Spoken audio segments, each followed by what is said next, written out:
let's head back to page 5.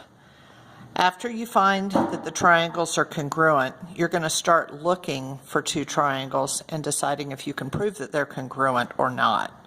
So as you look at page 5, this is just like an easy reference sheet, and I want to show you how to mark the triangles as you're going along so that you can determine if they're congruent or not. So let's look at the first one. We've got SSS, which is side, side, side, and of course that's 3 pairs of congruent sides. So when you're looking at that with the markings, you're going to have 1 and 1, 2 and 2, 3 and 3. So if you're able to mark two triangles in a figure like that, then you will know that their triangles are congruent by side, side, side. Okay, looking at the second one, side, angle, side, we're going to have two sides and the included angle.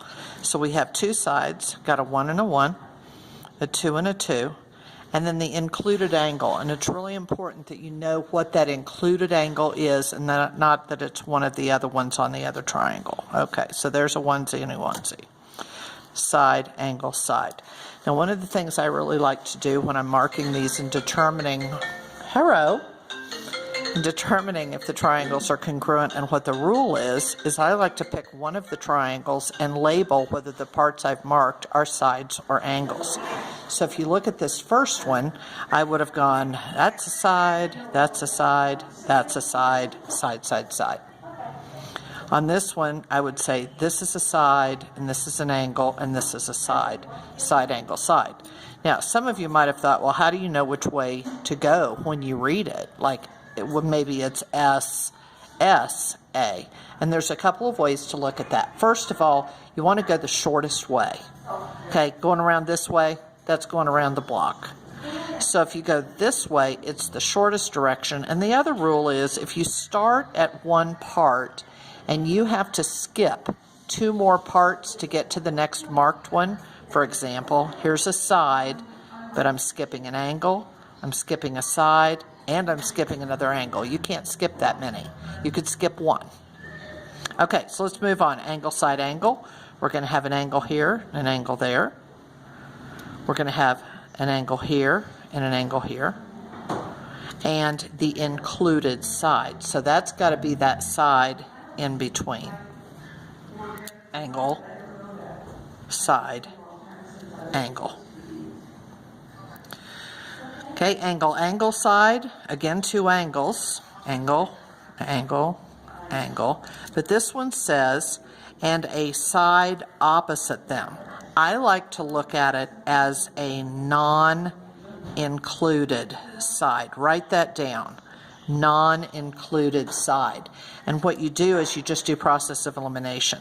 So if you've got the side here between the 2 angles, that's included, so don't pick that. Go to the other one.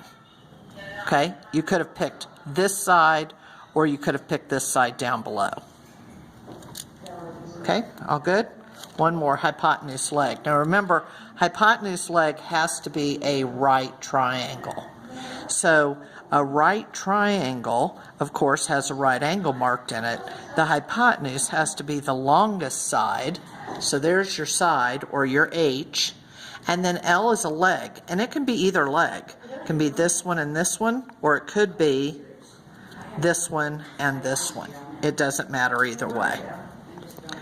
Okay, so let's look on down about some reasons why things might be marked congruent, because we're getting ready to do those proofs I talked about in an earlier video.